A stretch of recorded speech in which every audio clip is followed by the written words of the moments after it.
sa kuryente ay kung maaari ay i-waive na din. Pwede po kayang dito kunin sa Maharlika Investment Fund. Meron din po tayong binabayaran na commitment fees. Pag tayo po ay hindi nakakapagbayad on time. Nung Magkano po yung commitment? Tayo po ang kawawa.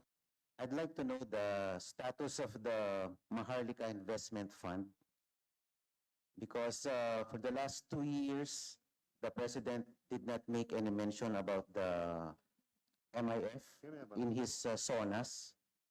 And since Congress has the innate power of innate oversight function, I believe we ought to know the status of the Maharlika Investment Fund.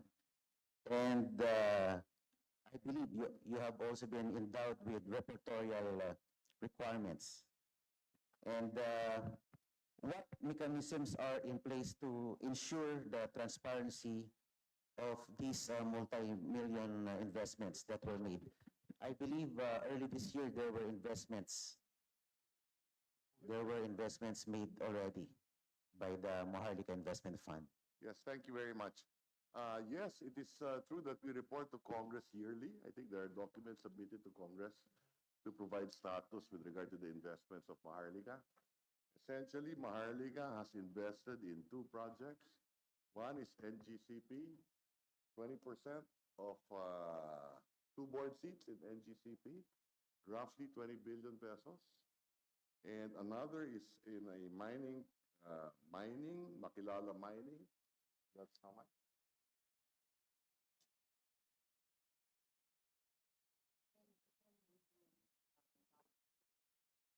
A bridge loan right now of roughly $10 million. The balance, there's 75 billion available. The balance is with Treasury. So it's earning interest on its investment in Treasury bonds. It has provided dividends to the national government of roughly 2.4 billion, if I recall. 1.4 billion in dividends to the national government. Thank you, Madam. It's a paper submitted to Congress. Thank you, Madam Chair, Secretary. And since the Maharlika Investment Fund is an additional source of revenue, can we tap into this fund to fund proper programs?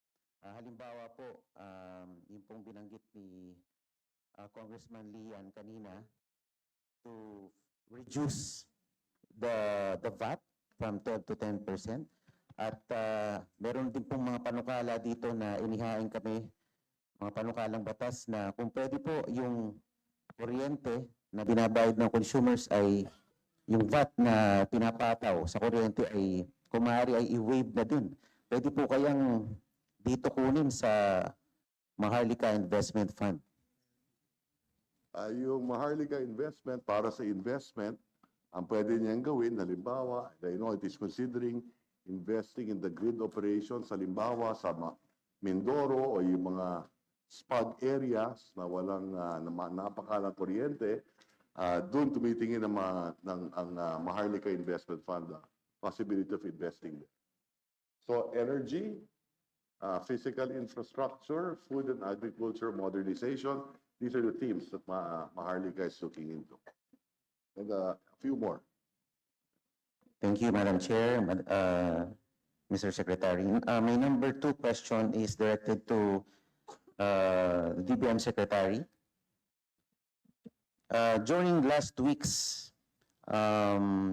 briefing by the Committee on Public Accounts with the DPWH, in their presentation, they related to us that there have been significant budget cuts in foreign-assisted projects. And these foreign-assisted projects composed mainly of infrastructure flagship projects, yung mga importanteng mga infrastructure projects ng ating bansa. In 2023, there is an 88% budget cut. From 70 billion, naging 7.9 billion na lang po ang budget for foreign-assisted projects. In 2024, 100% budget cut.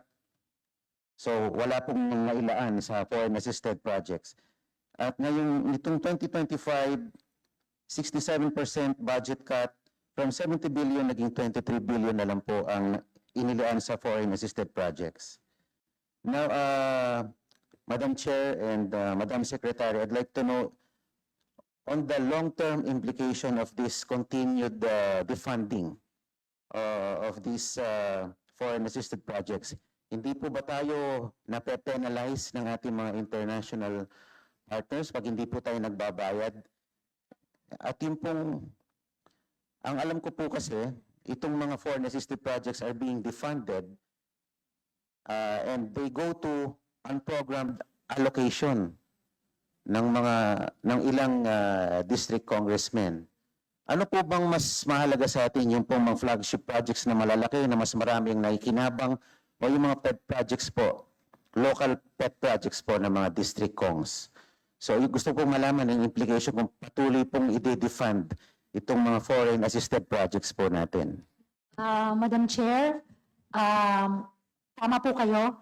Pag ma-defund po yung ating mga foreign assisted projects, magkakaroon po ng delay dito sa ating mga proyekto. And meron din po tayong binabayaran na commitment fees. Pag tayo po ay hindi nakakapagbayad on time nung Magkano mga po yung commitment fees? natin. Kunin ko lang po yung exact number.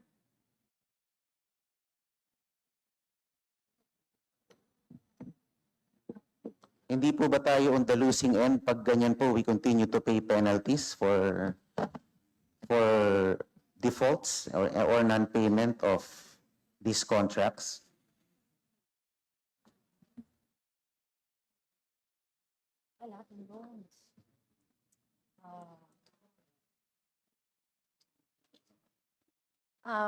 Meron po, we're just looking at that. Sorry, look, Yes, the commitment fees in 2024 is roughly $16.8 million, 962 million pesos. Ang binayad po natin. Commitment fees due to delay. Opo.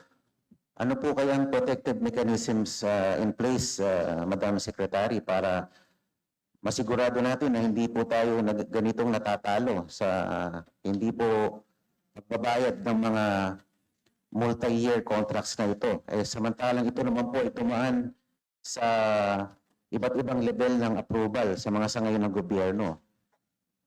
Ano po kayang magagawa natin para hindi po magpatuloy yung ganitong trend? Well, unang-una, kung ang tinukoy kanina ay tungkol sa unprogrammed appropriations, hindi na dapat gawin ng Kongreso yung paglipat ng foreign assisted projects mula sa program sa unprogram. Dahil unang-una, nade-delay yung mga project, nagbabayad tayo ng commitment fees, at lumalaki ang deficit ng ating pamahalaan. So yun ang unang-una. Pangalawa, maraming nade-delay because also of the pandemic. Karang 2 taon. Nagkaroon tayo ng pandemic. So, budget execution is also important as far as the executive is concerned. Na siguraduhin before we borrow money, we make sure that the project is can be implemented properly. Thank you po, Thank you. Mr. Secretary, Madam Chair. Thank you for the enlightenment po. At sana po, with the new stewardship of our chairperson, sana po ay hindi po mangyari ito sa 20th Congress dahil tayo po ang kawawa kung nagbabayad po tayo ng mga commitment fees sa mga project na dinedelay dahil hindi po natin binabayaran ito at napupunta po sa mga maliliit lamang na mga proyekto. Salamat po, Madam Chair. Thank you very much, Representative Marcoleta. If I may po, on the part of the committee, may we request for a list of foreign assisted projects funded under the NEP that we are obligated to fund, otherwise we will incur commitment fees. it's in the BSF po, Madam Chair. Okay. Comprehensive na po yung nasa BSF. Yes. So all of Dito it po is lahat. there. Okay. Okay po. Noted. We will look into that, Representative Marcoleta, and revelation din na yun pala yung impact niya in terms of commitment fees. Thank you very much.